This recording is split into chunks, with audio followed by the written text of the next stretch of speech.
오늘의 주요 뉴스입니다. 소 럼피스킨병이 인천과 경기, 충남 등 서부 지역 곳곳으로 확산해 축산 농가에 비상이 걸렸습니다. 럼피스킨병의 폐사율은 10%로 크게 높진 않지만 전염력이 높아 일종 가축 전염병으로 분류됩니다. 올해 국내 말라리아 환자가 지난해 2배 가까이 늘어나 700명을 훌쩍 넘어섰습니다. 올 들어 지금까지 말라리아 환자는 719명으로 지난 2011년의 기록 826명에 근접하고 있는데 환자의 91% 이상이 국내 감염으로 밝혀졌습니다. 난독증과 경계선 지능으로 상담받는 서울 초중고 학생이 최근 3년 새 각각 7배와 5배로 늘었습니다. 코로나19 유행으로 대인관계가 줄면서 뇌 발달이 지연되거나 치료 기회를 놓친 학생이 많았을 것이라는 분석이 나옵니다. 노인의 재활을 돕거나 식사를 보조하고 용변까지 처리해주는 돌봄 로봇이 등장했습니다. 24시간 안정적인 서비스를 제공할 수 있고 부족한 요양보호소의 일소를 도울 수 있어서 돌봄 로봇을 갖춘 스마트 요양시설이 더욱 늘어날 전망입니다. 앞으로 20여 년 뒤에는 태양광 에너지가 전 세계 에너지원의 절반 이상을 차지할 것이라는 전망이 나왔습니다. 이에 대비하기 위해서는 대용량 전기 저장 장치를 개발하고 태양광 설비 제작에 필요한 희귀 금속 공급망을 확충해야 한다는 분석이 나왔습니다.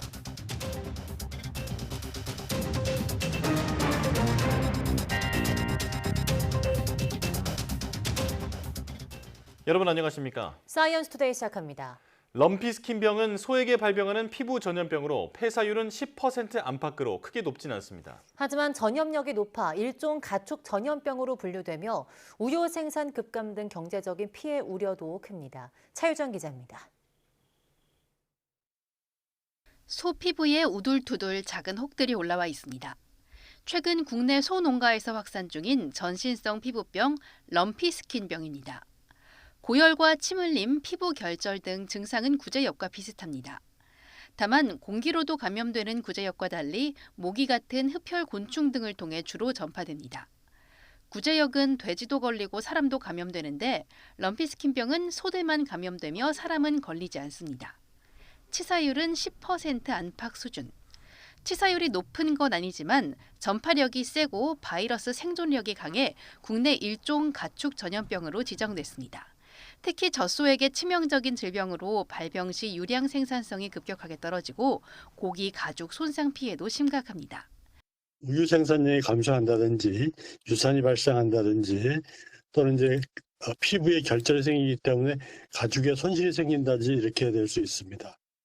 피해 확산을 막기 위해 정부가 지침에 따라 매몰 처분과 이동 중지 명령 등 조처를 하고 있지만 축산시설과 소 농가 자체 예방이 중요합니다. 농가는 매일 농기구 등을 소독하고 살충제 살포와 구충 작업을 통해 전파 요인인 곤충 방제를 강화해야 합니다. 정부는 의심 증상 발견 시 지체 없이 가축방역관에게 신고해달라고 당부했습니다. YTN 차유정입니다. 올해 국내 말라리아 환자가 700명을 넘어섰습니다. 질병관리청은 올해 들어 지난 14일까지 국내 말라리아 누적 환자는 719명으로 지난해 같은 기간 대비 95% 이상 증가했다고 밝혔습니다. 국내 말라리아 환자가 한 해 700명을 넘은 건 지난 2011년 826명 이후 12년 만입니다. 올해 환자 가운데 91% 이상이 국내에서 감염됐고 9% 가까이는 해외에서 감염돼 들어왔습니다. 말라리아는 말라리아 원충에 감염된 암컷 얼룩날개 모기에게 물려 감염되는데 오한과 고열, 발한 등이 48시간 주기로 반복되고 두통이나 구토, 설사 등을 동반할 수도 있습니다. 모기가 활발하게 활동하는 4월에서 10월 야간에는 야외 활동을 가능한 한 자제하고 외출 시에는 긴 옷과 모기 기피제 등을 사용하는 것이 좋습니다. 책을 제대로 읽지 못하는 난독증과 경계선 지능 장애로 상담을 받는 학생이 많이 증가한 것으로 조사됐습니다. 대부분이 초등학생인데요. 코로나19 유행 이후 발달 지연 사례가 늘었다는 분석이 나오고 있습니다. 김연아 기자입니다. 난독증은 글자를 거꾸로 읽거나 받침이나 새로운 단어를 발음하는 데 어려움을 겪는 증상을 말합니다. 단지 책을 싫어하는 게 아니라 글자부터 제대로 읽지 못하기 때문에 문제가 되는데 난독증으로 서울시교육청의 지원을 받는 학생이 코로나19 이후 7배 넘게 증가했습니다. 특히 초등학생이 757명으로 94%를 차지합니다. 지능지수 IQ가 71에서 84인 경계성 지능으로 시교육청의 지원을 받는 학생 역시 같은 기간 5.4배로 늘었습니다. 역시 초등학생이 84%나 됩니다. 지적 장애는 아니지만 주의력이 짧고 긴 문장으로 말하기 어려워하기 때문에 학습 부진을 겪고 다른 사람의 말뜻을 제대로 이해하지 못해 사회적 문제가 될 수 있습니다. 아동 발달 문제가 심각해지는 건 코로나19 이후 마스크 착용과 바깥 활동 감소 여파로 이른바 코로나 키즈들이 초등학교에 진학하는 시기가 오면서 치료받는 학생이 대폭 늘었다는 분석이 나옵니다. 기본적으로 이 신체의 활발한 움직임과 감각을 활용함으로써 뇌의 각 부분이 활성화가 되는 거거든요. 움직임이 저하되면 사실은 언어 발달만이 아니라 전반적인 뇌 발달이 지연될 수밖에 없죠. 전문가들은 난독증이나 경계성 지능은 조기 치료가 중요하다고 강조합니다. 특히 경계성 지능의 경우 부모가 검사 자체를 거부하는 경우도 있는데 치료를 받으면 글읽기나 사회성 훈련에 확실히 도움이 되는 만큼 치료 시기를 놓치지 않아야 합니다. YTN 김현아입니다. 가을은 선선한 기온과 쾌적한 공기로 사계절 중 산책하기 가장 좋은 계절로 꼽힙니다. 하지만 머리카락이 많이 빠져 탈모의 계절로 불리기도 하는데요. 그 원인을 김민경 기자가 취재했습니다. 가을바람을 따라 억새들이 마치 파도처럼 일렁입니다. 공원을 찾은 시민들은 흐드러지게 핀 코스모스 사이에서 따스한 가을볕을 만끽합니다. 선선한 기온에 따사로운 햇볕까지. 가을은 그야말로 산책하기에 최적입니다. 여름은 햇볕이 너무 강해 피부가 손상되기 쉽고 반면 겨울은 일조량이 너무 적습니다. 햇볕을 쬐기에 좋은 계절은 봄과 가을인데 가을은 평균 습도가 71.6%로 봄보다 높아 투과하는 햇빛의 양이 줄어 산책하는 동안 훨씬 쾌적하게 느껴집니다. 일사량도 약 1.5배가량 적어 같은 양의 햇볕을 쬐어도 피부가 덜 그을리게 됩니다. 가을은 하늘과 태양이 이루는 각도가 점차 커지면서 추분을 시작으로 낮의 길이가 점점 짧아지기 때문에 봄에 비해 일조 시간이 짧아 평균적으로 일사량이 다소 적습니다. 따스한 햇볕 아래의 산책은 세로토닌 분비를 촉진해 심리적인 안정을 주고 칼슘과 인의 흡수를 도와 비타민 D를 생성하는 데도 도움이 됩니다. 하지만 머리카락이 가장 많이 빠지는 계절 역시 가을입니다. 줄어든 일조량과 큰 일교차가 탈모의 계절이라는 별칭이 붙은 이유입니다. 상대적으로 가을철에 모발의 탈락이 늘어나는데 이는 여름철에 자외선을 오래 쬐서 두피에 손상이 일어나고 또 갑자기 가을에 날씨가 건조해지면서 탈모의 속도가 이로 인해서 늘어날 수 있습니다. 일교차가 커지면 두피의 기름기와 습기의 균형이 무너져 각질이 생기기 쉽습니다. 또 신진대사 기능이 떨어지며 공급되는 영양이 줄어들어 모발 관리가 어려워지는 겁니다. 전문가들은 가을 산책 후에는 머리를 감을 때 두피를 꼼꼼히 씻고 젖은 모발을 말릴 때는 뜨거운 바람보다는 찬바람이나 미지근한 바람을 이용해 말리면 탈모 예방에 도움이 된다고 조언합니다. YTN 김민경입니다.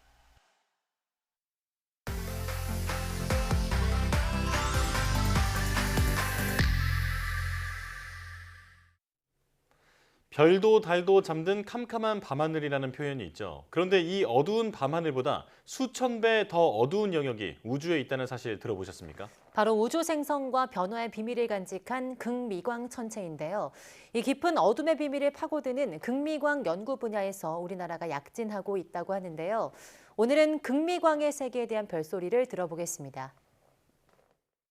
안녕하세요. 31번째 별소리를 전해드리게 된 고종환입니다.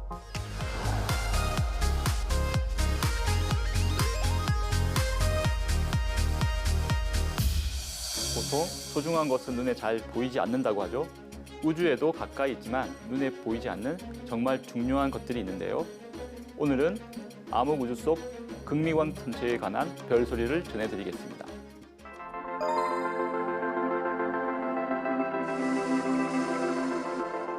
네, 먼저 극미광의 사전적 의미는 아주 희미하고 약한 빛을 뜻합니다. 그런데 제가 오늘 말씀드릴 내용의 극미광 천체는 정확하게 아주 희미한 표면 밝기를 가진 천체를 뜻합니다. 여기서 표면 밝기는 밤하늘의 단위 각 면적에 해당하는 밝기인데요. 보통의 밤하늘보다 수천 배 어두운 영역이라고 표현하곤 하는데 이를 다르게 말하면 먼 천체에서 오는 광자보다 밤하늘에서 오는 광자가 수천 배 많다는 뜻입니다. 눈에 보이는 별과 전체가 없는 밤하늘의 평균 표면 밝기는 지역에 따라 다르지만 가시광 영역에서 보통 달이 없는 경우 21등급 정도 되고요. 그리고 1000배 어둡다면 등급이 7.5등급 차이가 나고 따라서 제곱각초당 28.5등급의 밝기를 가진 그리고 이거보다 더 어두운 전체를 극미광 전체라고 부르고 있습니다.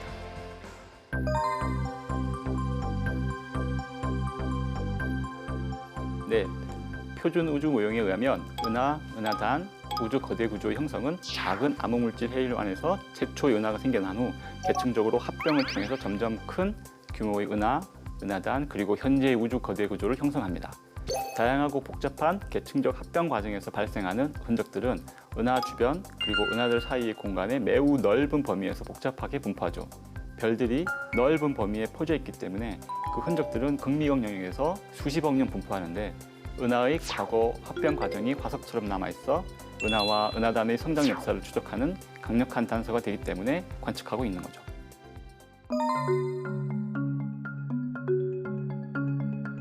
네, 극미광 전체 관측의 핵심은 천체에서 오는 빛을 최대한 모으면서 관측 데이터 처리에서 발생하는 계통적 오차를 최소화하는 것인데요.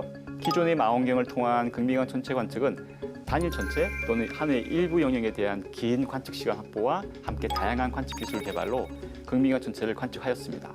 그래서 극미광 전체의 존재를 확인할 수는 있었죠. 하지만 좁은 시야로 전체 밤하늘에 대한 극미광 탐사 데이터를 얻기에는 한계가 있었습니다.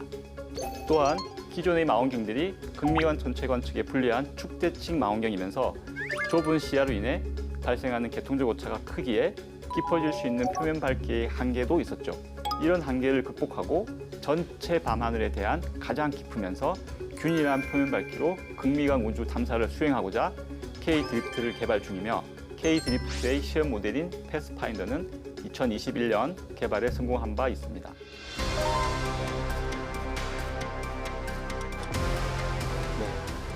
K-드리프트는 카시 딥 롤링 이미징 패스트 텔레스콥의 줄임말로 저희 천문연에서 개발하고 있는 국산의 최첨단 광학 망원경입니다.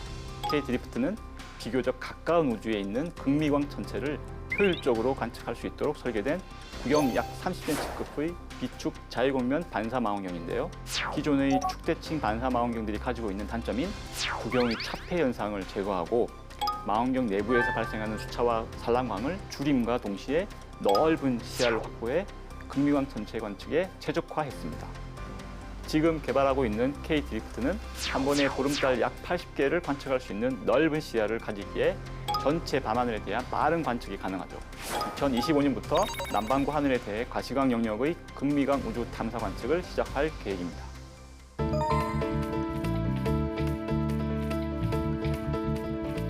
네, 일반적으로 광학 망원경은 구경이 커질수록 빛을 모으는 집광력과 물체를 구분하는 능력인 분해능이 높아지는 것이 맞지만 우리와 가까이 있으면서 넓게 퍼진 천체에 대한 효율은 구경에 직접 비례하는 것이 아니고 구경비의 제곱에 반비례하는 관계에 있습니다. 즉, K-드리프트는 낮은 구경비 광학 설계로 구경이 작아도 어두운 천체를 관측할 수 있는 거죠.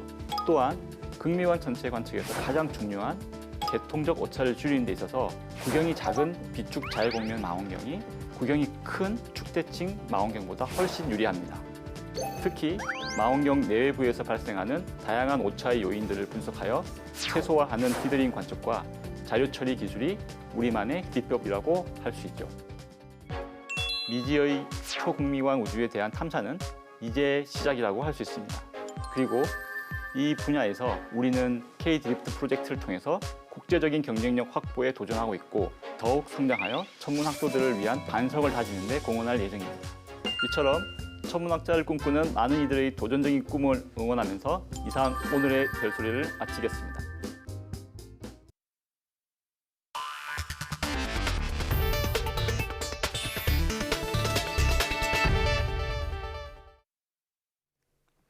화석 연료를 줄여야 한다는 대명제에도 불구하고 아직은 신재생 에너지가 큰 역할을 하지 못하고 있는데요. 앞으로는 판도가 크게 바뀔 것으로 보입니다. 2050년에는 태양광 에너지가 전체 에너지원의 절반 이상을 차지할 것이라는 분석이 나왔습니다. 어떤 전망인지 최소라 기자가 전해드립니다. 태양빛을 받아 전기를 만들어내는 태양광 발전. 현재 가장 널리 쓰이는 건 값이 싸고 만들기 쉬운 실리콘 태양전지입니다. 하지만 날씨에 따라 발전 효율이 변하고 태양광 패널이 넓은 공간을 차지한다는 등의 이유로 태양광 발전 비중은 전체 에너지원의 5%도 되지 않습니다. EX가 무한히 많이 있으면 태양광으로 엄청나게 저장해놓고 그거 꺼냈으면 사실은 뭐 화력 발전이나 원자력 발전에 그렇게 의지할 필요가 없는데 그렇게 큰 EX는 비싸니까 보급이 안 돼 있고. 하지만 이 같은 상황을 고려해도 머지않은 미래엔 태양광 발전이 지구의 주 에너지원이 될 것이라는 전망이 나왔습니다. 영국 엑세터대 연구진은 2050년에는 태양광 발전이 전체 에너지원의 50% 이상을 차지할 것이라며 이 흐름은 이미 되돌릴 수 없다고 밝혔습니다. 11개 에너지원의 전망치를 보면 현재 주요 에너지원인 화석연료는 21%로 비중이 줄고 원자력 등 다른 재생에너지는 비중이 비슷하거나 줄어드는 것으로 나타났습니다. 연구팀은 지난 10년간 태양광 패널 설치 대수는 연 25%씩 늘어났고 태양광 발전 비용이 연 15%씩 감소했는데 설치 대수가 늘수록 비용 감소폭이 컸던 점이 이 같은 전망치로 이어졌다고 분석했습니다. 연구팀은 이 같은 흐름에 정치인들과 금융권이 주목해야 한다며 대비해야 할 점들도 제시했습니다. 태양광이 안정적으로 전기를 공급하려면 전기 저장 장치가 개발돼야 하고 지역 간 전력 공유 시스템도 필요하다고 말했습니다. 또 리튬과 구리, 니켈, 코발트 등 태양광 발전에 필요한 희귀 금속 공급망을 확충해야 한다고도 언급했습니다. 이번 연구 성과는 네이처 커뮤니케이션즈에 실렸습니다. YTN 사이언스 최소라입니다. 뇌수술은 작은 오차만으로 환자에게 심각한 손상을 줄 수 있어 정확도가 무엇보다 중요한데요. 인공지능을 이용해서 수술 부위를 더 정교하게 찾고 외과 의사들의 훈련도 도울 수 있는 기술이 개발됐습니다. 이동은 기자입니다. 한치의 오차만으로 환자에게 치명상을 입힐 수 있는 뇌수술. 암 조직을 놓치지 않으면서도 안전하게 제거하기 위해서는 무엇보다 정확도가 중요합니다. 이를 위해 인공지능으로 수술의 정확도와 함께 숙련도를 높이는 기술이 영국에서 개발됐습니다. 외과 수술은 실시간으로 영상을 보면서 이루어지는데 여기에 인공지능을 접목한 겁니다. 연구팀은 숙련된 전문의가 진행한 뇌종양 수술 영상을 200개 이상 인공지능에 학습시켰습니다. 그 결과 인공지능이 수술 부위를 스스로 인지해 미세한 암세포는 물론 뇌의 중심에 있는 혈관과 같이 중요한 부분을 잘 볼 수 있도록 표시해 줍니다.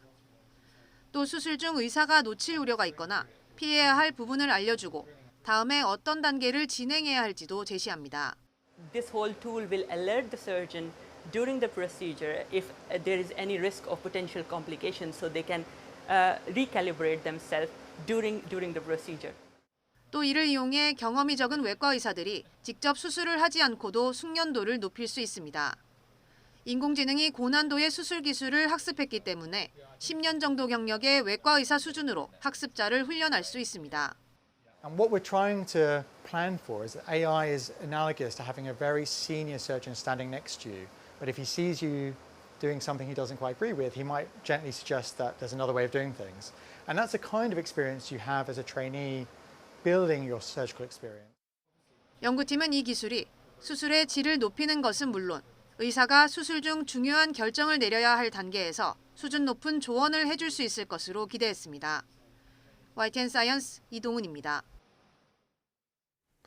초고령 사회가 다가오면서 로봇이 사람을 돌보는 스마트 요양시설이 주목받고 있습니다. 돌봄 로봇 도입으로 요양 서비스의 질이 높아지고 요양보호사의 일손도 덜어질지 주목됩니다. 김종균 기자입니다.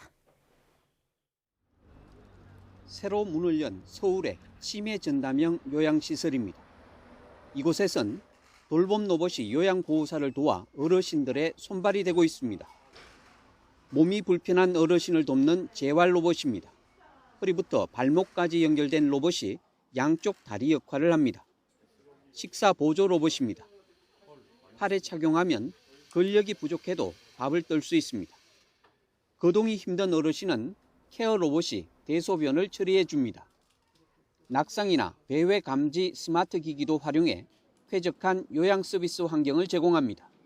치매가 6년 정도 지속적으로 되니까 직장을 다니고 있는 가족들 입장에서는 매우 힘들었는데 지금은 한 달 정도 지금 약간 발 뻗고 자는 그런 지금 상황입니다. 로봇을 이용하면 24시간 안정적인 돌봄은 물론 요양보호사 인력난 해소에 도움이 될 것으로 보입니다. 세계에서 가장 빠른 속도로 고령화가 진행된다고 합니다. 이런 우리나라에서 어르신들이 안심하고 지내실 수 있는 요양시설 많이 만드는 게 서울시는 정말 중요한 과제로 떠올랐습니다. 서울시는 2030년까지 돌봄 로봇을 갖춘 스마트 요양시설을 꾸준히 늘릴 계획입니다.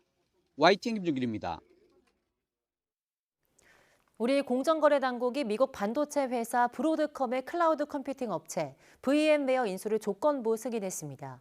공정거래위원회는 앞으로 10년간 경쟁사와 신규 사업자들을 대상으로 서버 가상화 핵심 소프트웨어인 FC HBA의 호환성 저하 금지 등을 조건으로 브로드컴의 VM웨어 인수를 승인했습니다. 공정위는 브로드컴의 전 세계 FC HBA 점유율이 65%로 이번 인수로 독점이 우려돼 이 같은 결론을 내렸다고 밝혔습니다. 앞서 미국과 영국 등은 이번 인수를 조건 없이 승인했고 유럽연합은 지난 7월 조건부 승인했지만 중국은 현재 심사 중입니다. 미국과 반도체 공급망 갈등 중에 있는 중국이 승인하지 않으면 이번 인수는 무산될 가능성이 있습니다. 현대차가 사우디아라비아에 자동차 조립 합작 공장을 건설하기로 했습니다. 현대차는 현지 시간으로 22일 사우디 리야드에 있는 페어몬트 호텔에서 사우디 국부펀드 측과 반조립 제품 공장 설립을 위한 합작 투자 계약을 체결했다고 밝혔습니다. 이에 따라 양측은 사우디 킹 압둘라 경제도시에 연간 5만 대를 생산할 수 있는 합작 공장을 내년 상반기 착공해서 오는 2026년 완공할 계획입니다. 장재훈 현대차 사장은 이 합작 공장이 전기차 생산 기술의 발전을 이끌고 지역 내 지속 가능한 친환경 자동차 산업이 조성되는 데 기여할 것이라고 말했습니다. 지난 5년 동안 검찰이 범죄 수익으로 몰수해 보유하고 있는 가상화폐가 11억 원어치에 달하는 것으로 드러났습니다. 가격이 폭등한 가상화폐를 처분해 거액을 국고에 환수하기도 했지만 처분 시점은 제각각이라 더욱 전문적인 처분 기준이 필요하다는 지적이 나오고 있습니다. 홍민기 기자입니다. 텔레그램 속 박사방 참가자에게 성착취 영상을 판매한 조주빈부터 각종 마약상까지 강력 범죄자들이 현금 대신 추적이 어려운 가상화폐를 챙기면서 검찰 등 수사기관도 가상화폐를 범죄 수익으로 몰수하고 있습니다. 지난 2021년부터는 공공기관도 보유한 가상화폐를 매각할 수 있게 됐는데 최근 5년 동안 검찰이 몰수하고 처분한 가상화폐 내역을 분석해봤습니다. 먼저 매각 예정이거나 매각 중인 가상화폐는 서울중앙지검과 인천지검이 나눠 보유하고 있는 것으로 나타났습니다. 최근 시가를 기준으로 모두 11억 5천만 원에 달하는데 비트코인 3.4개를 가진 서울중앙지검이 대부분을 차지하고 있습니다. 같은 기간 전국 검찰청에 몰수된 가상화폐는 모두 20여 종으로 이 가운데 지난 8월까지 처분된 가상화폐는 모두 124억 원어치에 달했습니다. 이 가운데 수원지검은 무려 123억 원을 국고에 채워 압도적 1위를 기록했습니다. 지난 2017년 불법 음란물 사이트 운영자에게 몰수한 비트코인을 공공기관의 가상화폐 매각이 허용된 뒤 팔면서 의도치 않은 대박을 친 겁니다. 압수 당시의 가치는 2억 7천만 원이었는데 4년 만에 122억 원으로 45배가 뛰었습니다. 다만 가상화폐 처분 시점은 검찰청마다 제각각이었습니다. 서울중앙지검의 경우 지난 2021년 10월 몰수한 이더리움은 국고에 귀속했는데 이보다 2년 앞서 몰수한 비트코인 등은 아직 처분 중인 것으로 나타났습니다. 주요 범죄에 사용됐다는 이유로 지난 2020년 6월 국내 거래소에서 상장 폐지된 모네로도 상당량 가지고 있었습니다. 이에 따라 검찰이 몰수한 범죄 수익을 온전히 국고로 환수할 수 있도록 가상화폐 처분 기준을 전문화, 세분화해야 한다는 지적이 나옵니다. 전문가위원회를 설치해서 신속하고 빠른 환가 절차를 거쳐 불법 수익이 국고로 환수되게끔 하는 제도 개선이 꼭 필요합니다. 미국의 경우 법무부 산하 연방보안국을 청산 담당 기관으로 정하고 신뢰도와 전문성을 가진 거래소나 전문업체에 압수한 가상화폐 처분을 맡깁니다. 시장에 미치는 영향을 최소화하도록 여러 차례에 나눠 매각하기도 하는데 최근 가상화폐 관련 범죄가 꾸준히 늘어나는 우리나라도 참고할 만한 대목입니다.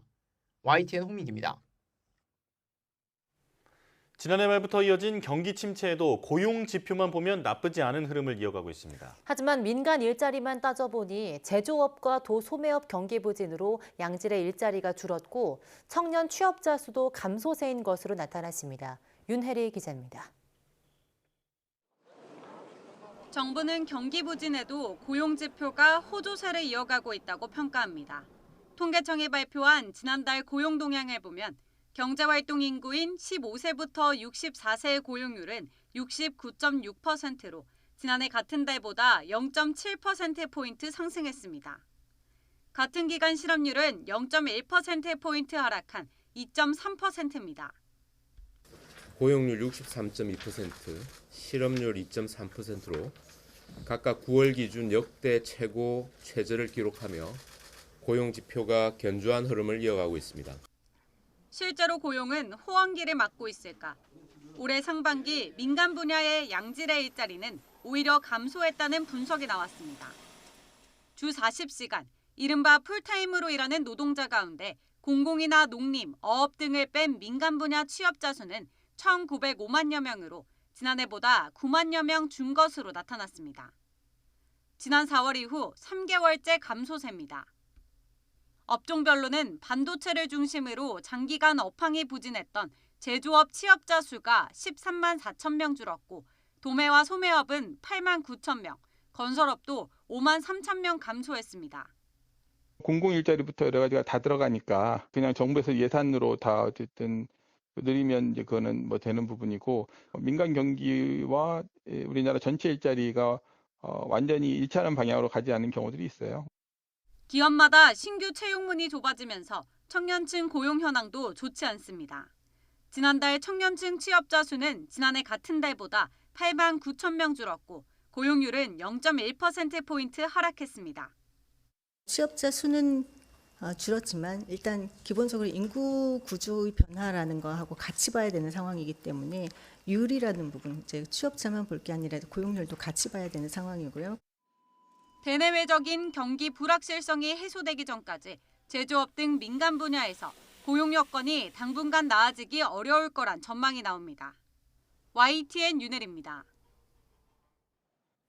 3년 이상 취업하지 않은 청년층 가운데 직업 훈련을 받지 않고 일할 의지도 없는 청년 무직자, 이른바 니트족이 8만 명에 달하는 것으로 나타났습니다.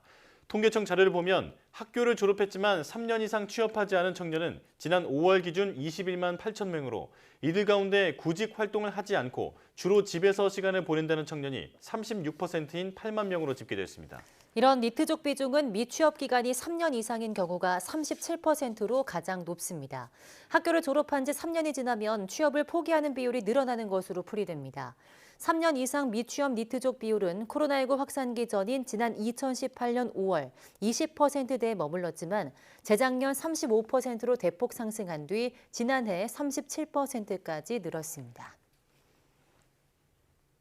정부가 청년 희망적금 만기 환급금으로 청년 도약계좌에 갈아탈 수 있도록 일시 납입을 허용하겠다는 구상을 내놨습니다. 기왕에 모은 목돈 더 크게 불려주겠다는 건데요. 정작 청년 도약계좌 인기가 시들한 상황이라서 얼마나 호응이 있을지 미지수입니다. 나연수 기자입니다. 청년 희망적금은 코로나로 어려움을 겪고 있는 청년들의 자산 형성을 지원하기 위해 올해 신설한 제도입니다. 내년 2월 만기가 도래하는 문재인 정부의 청년 희망적금. 매달 50만 원 한도에서 2년 납입 시 은행 이자의 저축 장려금, 비과세 혜택까지 연 10% 가까운 금리 효과를 줬습니다. 청년들의 중장기 자산 형성을 지원하기 위해 청년 도약 계좌를 새로 도입하는 한편 윤석열 정부의 청년 도약 계좌는 매달 70만 원 한도, 5년 납입으로 최대 5천만 원을 모을 수 있게 설계됐습니다. 청년 희망적금 만기 환급금의 경우 특별히 일시납을 허용하고 정부 지원금도 해당 분에 바로 붙여주겠다는 게 정부 구상입니다. 예를 들어 희망적금 만기 환급금 1,260만 원을 곧장 연금리 5% 청년 도약 계좌에 넣으면 월 70만 원씩 18개월간 납입한 것으로 인정됩니다. 매달 70만 원씩 42개월 추가 적립하면 5년 만기 환급금은 4,940만 원. 5년간 70만 원씩 청년 도약 계좌에 월별 납입한 경우보다 46만 원, 일반 저축에 납입한 경우보다 400만 원 이상 혜택을 볼 수 있습니다. 문제는 이들 청년 계좌 인기가 시들하다는 것. 출시 당시 은행 앱이 먹통이 될 정도로 인기였던 청년 희망적금은 4명 중 1명꼴로 중도 해지한 상태입니다. 지난 6월 출시된 청년 도약 계좌는 8월까지 가입자 수가 42만 2천 명, 올해 목표 인원의 13.7%에 그쳤습니다. 고금리, 고물가 시대 청년들에겐 다달이 적금 붓기도 5년 만기도 부담스럽기 때문입니다. 실질적인 수요와 괴리된 형태로 설계된 경우에는 이후라도 조건 등을 변경하는 과정을 통해서 청년들이 본인의 미래를 설계해 나갈 수 있도록 하는 형태로 변화시켜 나가는 것이 필요할 것으로 생각됩니다. 전 정부와 제도를 연계해 정책 효과를 극대화하려는 시도는 좋지만 달라진 경제 환경과 청년들의 현실도 함께 살펴볼 필요가 있다는 지적입니다. YTN 나연수입니다.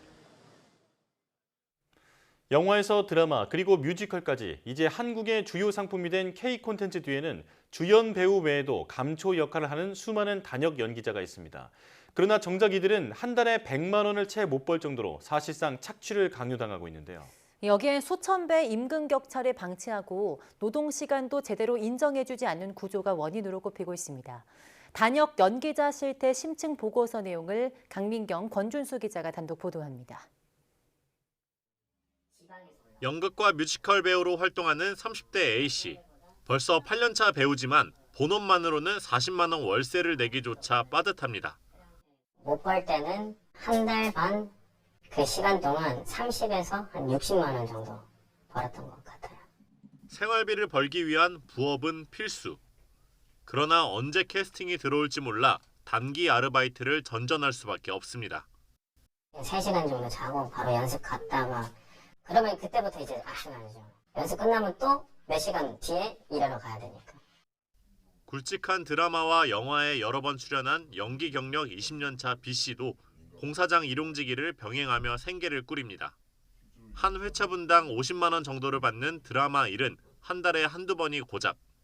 그나마 촬영을 해도 편집되거나 방송이 안 나가면 돈을 못 받는 경우가 허다합니다.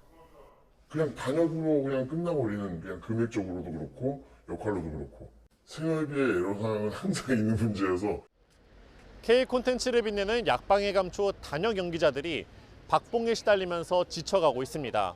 제작비는 오르고 주연급 배우들의 몸값은 치솟고 있는데 단역 연기자들의 처우는 오히려 최소한의 구제책 없이 곤두박질 치고 있다는 겁니다. 실제로 최근 2년간 방영된 드라마 9개 작품을 살펴봤더니 같은 작품에서 회차별 출연료 최고액과 최저액이 각각 2억 원과 10만 원으로 2,000배 차이가 난 사례도 있었습니다. 회차마다 주연급 배우에게 1억 원 이상을 지급하면서 단역 배우에겐 20만 원도 안 되는 돈을 준 드라마도 3편 중 1편꼴이었습니다. 연기자들은 최저임금도 지켜지지 않는 현재의 제작 환경은 열정페이란 이름으로 사실상 착취나 다름없다고 지적합니다. 제작사 입장에서는 그 비용을 줄이기 위해서 굉장히 낮은 출연료를 제시를 해도 연기자들에게는 신인들에게는 기회라고 생각을 하기 때문에 기회비용, 열정페이라는 생각에 그렇다면 현재의 단역 배우 임금 산정 방식엔 어떤 문제가 있을까요? YTN이 만난 배우들은 소위 통계약이라는 관행을 가장 큰 문제로 꼽았습니다. 연습 기간이랑 공연 기간 포함해서 통폐로 얼마 이렇게 받을 때도 있고. 통계약이란 드라마 한 회나 연극 한 편을 기준으로 돈을 주는 포괄적 출연료 산정 관행입니다. 정해진 계약 기간이나 노동 시간도 없으니 한 회차 분량을 위해 며칠 동안 촬영장에 나가 있어야 하는 경우가 허다합니다. 캐스팅이 됐는데 계약 날짜가 명료하지 않아요. 촬영 종료 시까지, 방영 종료 시까지 하다면은 계속 대기를 해야 되는 거예요. 불합리한 처우와 출연료 산정 방식에도 쉽게 항의할 수 없습니다. 갑인 캐스팅 감독에게 반발하려면 일거리가 끊길 위험을 각오해야 합니다. 실제로 YTN 취재진이 확보한 연기자 420명을 심층 조사한 보고서에는 이들의 열악한 노동 현실이 여과 없이 담겨 있습니다. 10명 중 6명은 연평균 방송소득이 2천만 원, 즉 최저임금으로 벌어들이는 연소득에도 미치지 못한다고 답했습니다. 촬영에 필요한 소품이나 이동 비용 등을 지원받는 경우는 2%도 채 되지 않았습니다. 출연료 체불과 촬영장에서 폭언, 모욕을 경험했다는 비율도 각각 30%가 넘었습니다. 그러나 캐스팅 보복 등이 두려워서 참고 견뎠다는 응답은 무려 63%에 달했습니다. 저한테 연락이 안 오는 가능성이 좀 더 크죠. 하루살이처럼 정말로. 스타성에 따른 차등 지급은 인정하지만 단역 배우도 작품에 꼭 필요한 역할인 만큼 지금 같은 불합리한 출연료 격차나 비용 계산 방식은 바꿨으면 한다는 게 이들의 요구입니다. 1%의 그분들이 본인들의 10분의 1 정도만 감소시키겠습니다라고 해도 나머지 한 100명 이상이 그 현장에서는 괜찮지 않을까라는 생각도 들거든요. 미국이나 영국처럼 작품 제작에 고용된 모든 출연자에 대한 근로 조건을 정하는 단체 협약을 마련한 뒤 촬영 일수에 맞춰 돈을 줘야 한다는 지적도 나옵니다. 열악한 출연료로 인해 가지고 생계를 위협받는 단역 연기자들의 노동권과 생존권을 보호하기 위한 제도적 논의가 이루어져야 한다고 저는 생각합니다. K 콘텐츠는 이제 막 날개를 달고 세계로 뻗어나가기 시작했습니다. 앞으로의 산업 발전과 지속 가능성 그리고 작품의 완성도를 위해서라도 단역 배우들의 처우 개선 문제 꼭 짚고 넘어가야 할 과제입니다. YTN 강민경, 권준수입니다. 2024년을 2달여 앞두고 서점가에는 내년 경제와 사회 변화를 예측하는 전망 서적이 쏟아지고 있습니다. 중동 정세 불안과 고금리 등 커지는 불확실성 속에서 트렌드 분석자들이 바라보는 2024년은 어떤 모습일지 차정윤 기자가 소개해드립니다. 2024년 청룡의 해. 서울대 김난도 교수가 이끄는 트렌드 코리아 팀은 내년을 분초 사회로 정의했습니다. SNS 인증샷을 위해 물질보다 경험이 우선시되고 콘텐츠들이 넘쳐나면서 시간의 가성비를 극도로 중요하게 여기게 됐다는 겁니다. 영화를 빨리 감기로 보거나 줄서기 앱을 통해 식당 대기 시간을 줄이는 등 앞으로 우리 사회는 분초 단위로 시간을 아끼는 노력에 집중할 거라고 내다봤습니다. 중동 지역의 위기감 고조, 지속하는 고금리 등 커지는 불확실성 속에 경제 전망서들은 상속받는 부유층, 이른바 올드머니라는 키워드에 주목합니다. 더 벌어지는 빈부 격차 속 부자들의 취향과 문화 자본을 따라하며 부자처럼 보이고 싶은 욕망이 시장을 이끌고 있다고 분석했습니다. 빅데이터 전문가 송기령 작가는 핵가족을 넘어 핵개인이라는 개념을 제시했습니다. 더 오래 사는 시대, 가족 간의 부양과 돌봄의 역할은 줄고 AI와 기술의 도움을 받아 홀로 살아가는 사회의 모습을 전망했습니다. 각자가 너무 오래 살기 때문에 계속 본인의 삶을 타인에게 의탁한다는 게 좀 부담스러워지기 시작했어요. 그러다 보니까 길게 살고 그다음에 도움을 얻을 수 있고 이 두 가지가 이제 홀로 서는 것들을 이제 할 수 없이 하게 하거나 혹은 돕는 형태로 사회가 발전하게 된 거죠. 노인의 수가 청년을 추월하고 AI가 인류의 지능 총합을 넘어서는 미래는 이미 시작됐습니다. 분석가들은 사색과 해석이라는 인간 고유의 영역과 연대의 힘이 더 중요해지는 시점이라고 입을 모았습니다. YTN 차정윤입니다.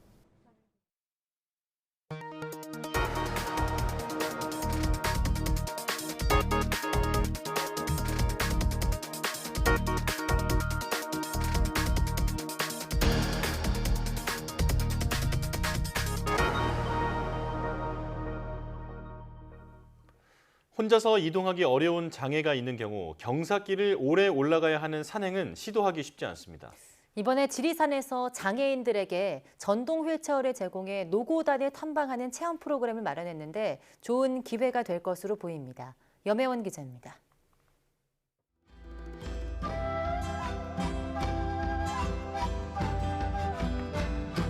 그리 가파르지 않은 산봉우리가 푸른 수풀에 뒤덮여 있습니다. 천왕봉, 반야봉과 함께 지리산 3대 봉우리 가운데 하나인 해발 1507m의 노고단입니다. 완만한 경사 덕분에 비장애인은 물론 장애인도 가을에 단풍을 보러 많이 찾아오는 곳입니다. 전문 해설사가 산행을 도와주고 풍경도 설명해주는 생태 트레킹 프로그램을 이용하는 경우도 많습니다. 슬픈 전설이 있대요. 이 쑥부쟁이 옛날에 너무 먹을 것이 없잖아요. 쑥을 캐러 다니는 불쟁이네 딸이 있었대요. 그런데 앞으로 장애인이 한결 더 편리하게 노고단을 오를 수 있을 것으로 보입니다. 지리산 노고단 대피소가 시설을 현대화하면서 장애인과 가족이 함께 숙박할 수 있는 49.5제곱미터 규모의 전용 공간을 마련했기 때문입니다. 본격적인 운영에 앞서 다음 달에는 장애인과 가족의 신청을 받아 1박 2일 숙박하거나 당일 탐방하는 체험 과정을 시범 실시합니다. 휠체어가 필요한 장애인일 경우 노고단 대피소까지 국립공원공단의 차량으로 이동할 수 있고 전용 휠체어도 제공됩니다. 내가 노고단까지 갔다 오는 것만 해도 어떻게 거기까지 올라갔다 내렸냐. 내려서 보니까 너무 신기하고 내가 저기로 올라갔다니 너무너무 좋았습니다. 노고단의 생태 관찰과 노을 지는 풍경 감상, 별자리와 일출 보기 등 다양한 체험 프로그램이 마련될 예정입니다. 국립공원공단은 앞으로도 장애인이 이러한 체험 활동을 더 원활히 할 수 있도록 프로그램을 확대하겠다고 밝혔습니다. YTN 염혜원입니다. 장애인에 대한 편견과 차별을 유머로 깨부수는 스탠드업 코미디언이 있습니다. 바로 국내 최초 장애인 스탠드업 코미디언 한기명 씨인데요. 자신의 장애를 유머로 승화해 관객들에게 웃음을 선사합니다. 정태호 기자가 만나봤습니다. 그래서 뭐 이런 거에 특수예요. 특수학급? 특수학교. 이런 것들 왜 있는지 모르겠어요. 제가 뭐가 그렇게 특수하다는 건지. 참여 얼마 전에 백문청 갔었을 때 날 특수부대 보내주던가.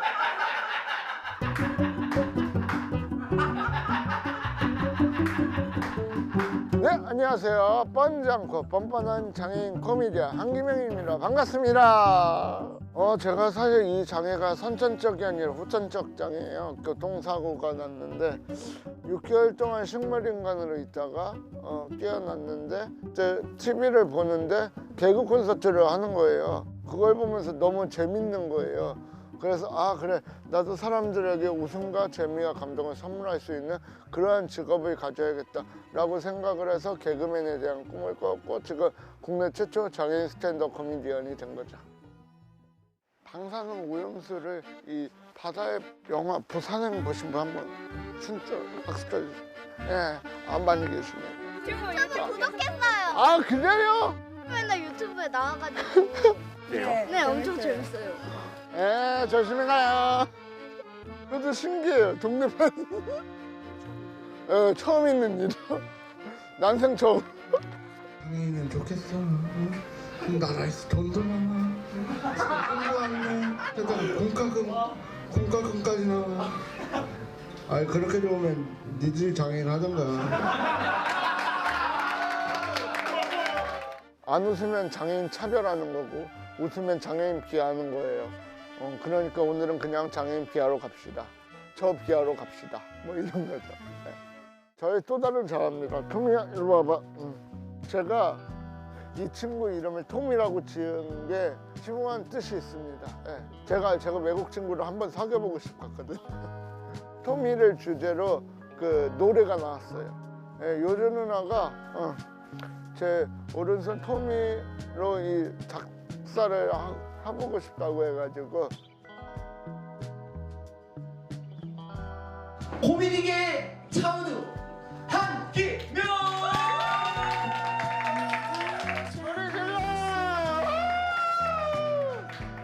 저도 주로 전철을 이용해요. 예, 전철은 확실히 편하긴 하더라고요. 예, 공짜라서. 딱 카페에 들어서면은 열재능 기계가 있거든요. 열재능 기계에다 이마를 딱 갖다 대면 정상입니다. 나한테 정상이라고 말하는 사람은 너밖에 없어. 너무 재밌어가지고 이게 또 장애를 갖고 계신데 그거를 승화시키니까 제가 도저히 할 수 없는 말들을 해주시고 하는데 오히려 제가 부끄러워졌거든요. 그래서 저도 좀 반성하게 됐습니다. 웃어도 되나 하는데 너무 웃음이 나오는 거죠. 좀 느낀 게 많았습니다. 공개 코미디는 2명, 3명이서 이렇게 연기의 합을 맞춰야 되는데 스탠드업은 혼자서 이제 대본을 쓰고 이제 공연을 할 수 있잖아요. 거기에서 이제 제 어떻게 보면은 그 장애라는 한계가 뭐 완전 빛을 발하는 거예요. 그걸 보고 아, 나도 새로 도전해 봐야겠다. 제가 이렇게 활동하고 있으면은 사람들이 저에게 이렇게 얘기를 해. 야, 넌 참 장애를 극복했구나 라고 이렇게 얘기하는, 저는 극복을 한 게 아니거든요. 저는 이렇게 제 장애를 수용을 해서 지금 이 코미디로 쓰고 있고 그다음에 앞으로도 쓸 거거든요. 여러분들도 뭐가 불편하다고 해서 이렇게 포기하지 말고 저처럼 이거를 수용했으면 좋겠습니다. 나는 어디서든 DID로 간다. 뭐의 약자냐면 들이대, 으악 들이대, 들이대로 간다. 네. 옛말에 이런 말이 있더라고요. 피할 수 없으면 즐겨라. 저는 지금 장애를 즐기고 있습니다. 이상 스탠드업 코미디 한기명이었습니다. 다시 한번 한기명 씨께 큰 박수 부탁드립니다.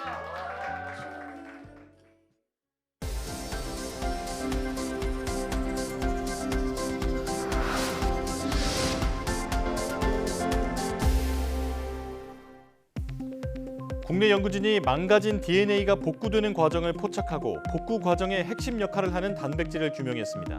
IBS 이규영 연구위원과 명경제 단장 연구팀은 DNA가 절단되면 절단 부위로 단백질 복합체가 이동해 틈을 만든 뒤 DNA 말단을 절제한다며 이 과정에서 DNA 복제 단백질 PCN과 암 억제 단백질인 ATAD5가 핵심 역할을 한다고 밝혔습니다. 이 같은 단백질의 복합작용으로 DNA 말단에 붙은 단백질이 제거돼 말단이 노출되고 새로운 DNA가 합성돼 돌연변이로 이어지지 않도록 막는다고 설명했습니다. 국내 연구진이 저용량으로도 효과를 내는 원형 mRNA 백신 개발의 기본 원리를 규명했습니다. 카이스트 김윤기 교수팀은 현재 코로나19 백신으로 사용되고 있는 선형 구조 RNA가 아닌 더 안정적인 구조의 원형 RNA의 단백질 합성 과정을 규명했다고 밝혔습니다. 연구팀은 원형 RNA 대부분에 존재하는 복합체가 단백질 합성기관 리보솜을 끌어오는 단백질과 결합해서 단백질 합성을 유도한다고 설명했습니다. 또 기존 mRNA 백신은 변형되기 쉬운 선형 구조로 백신 효능을 높이기 위해 고용량을 접종한다며 원형 RNA의 작용 기전을 알아내면 저용량 접종이 가능해 부작용 위험이 줄어든다고 말했습니다. 국립과천과학관이 오는 28일과 29일, 다음 달 4일과 5일 미래 직업을 체험할 수 있는 SF 미래 과학축제를 진행합니다. 이번 축제에서는 모형 로켓과 모형 자율주행차 만들기 등 미래의 유망한 직업 모두 20개를 체험할 수 있으며 이와 관련한 진로 상담 부스도 운영됩니다. 또 공상과학 영화와 관련된 직업을 가진 전문가들의 토크 콘서트와 함께 공상과학 영화를 주제로 한 코스튬 플레이와 오케스트라 연주, 마술쇼도 진행됩니다. 한국천문연구원이 다음 달 11일 대전 본원에서 전국 중고등학교 천문 동아리를 대상으로 천체 관측 축제를 개최합니다. 참가팀들은 천문연을 방문해 천문학자들과 함께 우주 탐사와 천문학을 주제로 자유로운 대화를 나누고 원격 망원경 시연과 스마트폰 천체 촬영, 야간 천체 관측 등 프로그램에 참여하게 됩니다. 이번 축제는 학교별로 동아리 한 팀에 한 해 모두 25팀이 참가할 수 있으며 신청 기간은 오는 27일까지입니다.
일본의 후쿠시마 오염수 방류로 해수 방사능 검사의 중요성이 더 커지고 있는데요. K-사이언티스트 이번 시간에는 해수 전처리 장비를 개발해 방사능으로부터의 안전에 이바지하고 있는 방사화학 분석학자 김현철 박사 편 보내드립니다. 네, 뉴스 마칩니다. 시청해주신 여러분 고맙습니다.